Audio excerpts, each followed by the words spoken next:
maybe we'll catch that. Turn it. There's a second one coming. Oh yeah, see it just pop its head out there. Oh look.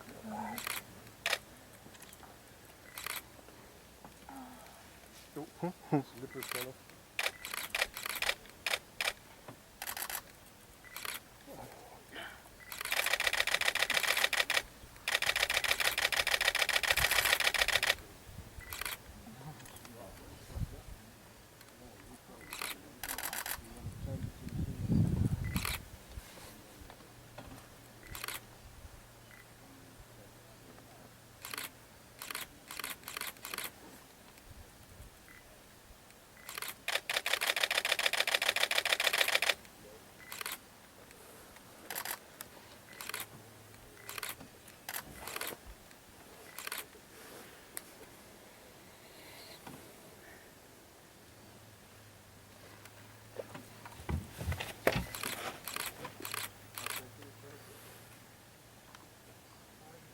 See how small they are. Not too keen on us being here, is she? You think she's more worried about?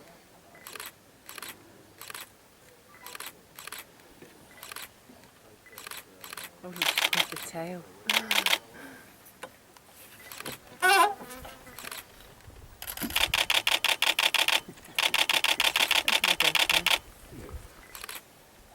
Last one we got.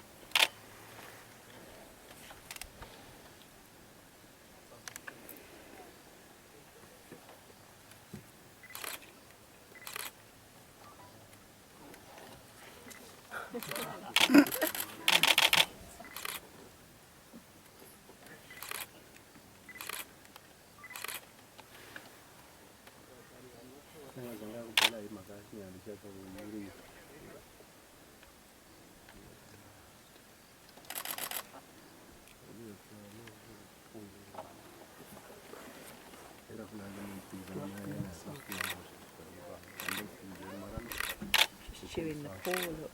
Yeah.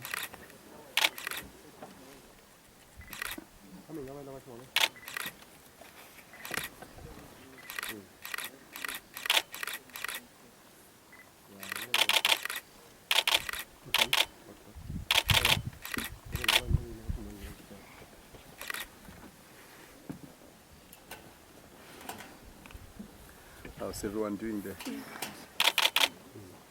Paul, are you going to hear me when I talk? Yeah, good.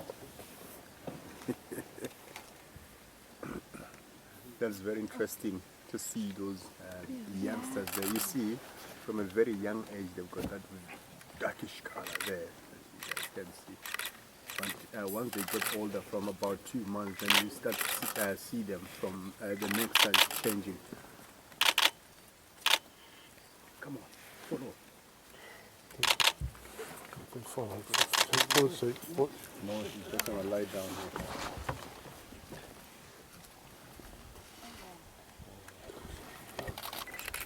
I'm not sure.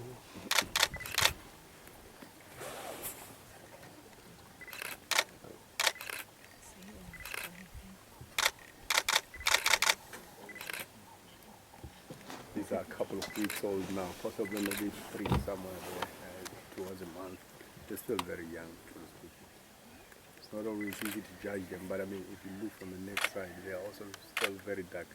But when they reach up to 2 months or so, then you start seeing them much more lighter color from the neck side, and then they're gaining those spots from there, and then their whole body changes from 4 6 months like that, but they still have that darkish color.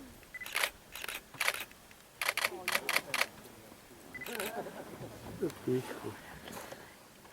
I'm scared to start now because as soon as I start the engine, then they'll be spooked and then they'll go back. See, I can't play with this thing.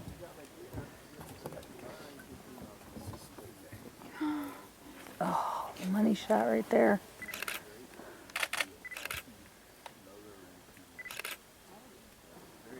What is very interesting with the hyenas, guys, with the hyena society, your females, they are the leaders, they are matriarchs. whereby from a very young age like this, I promise you, you won't be able to judge which one is a male, which one is a female from a very young age.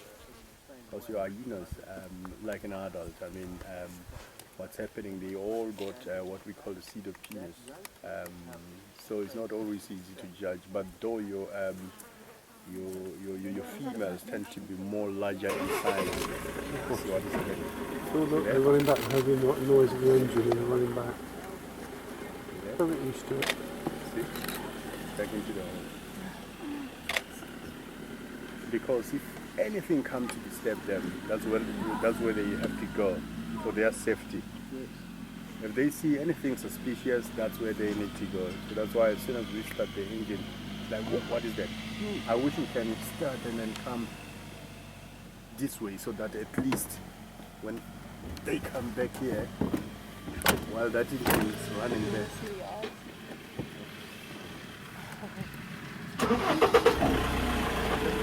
That one is still it's not.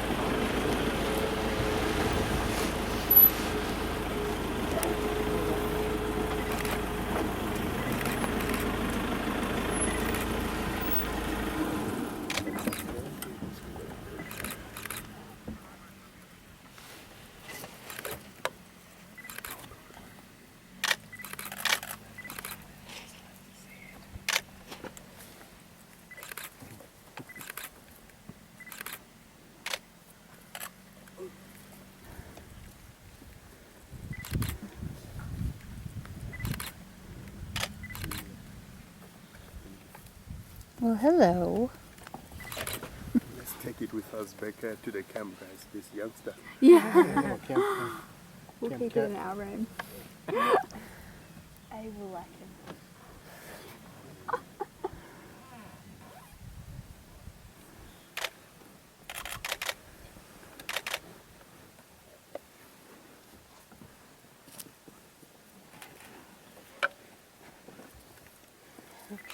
Your hyenas. I mean, we've actually counted up to 6 youngsters here, whereby they belong to different mothers. Normally, when a hyena gives birth, they give birth to 2 at a time. So, where the competition may also happen between the 2 siblings. What's happening is that because of suckling and stuff like that, it does happen, and it's been recorded where one of the youngsters actually known to bite the other one, so that at least, you know, when the one dies and then there's no more competition. Hyenas are unlike lions, whereby a pride of lions within those females, when if it happens that they give birth at one time, then they will do what we call the allosuckling. So allosuckling is when they are allowing each and every youngster to come and suckle.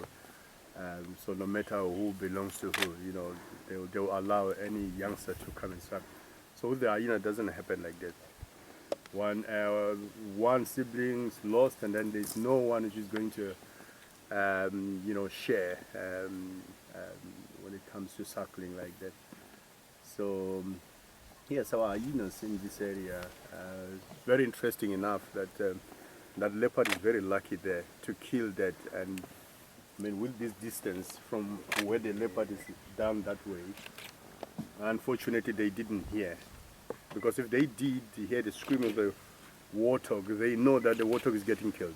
There's nothing else that will make the warthog actually screaming like that.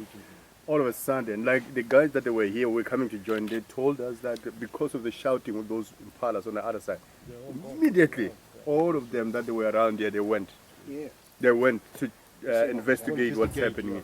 Only this one that came back here, you know, for the youngsters, but the rest of the members just decided that it's getting dark, and then it's almost the time for them to go see if they can find something somewhere.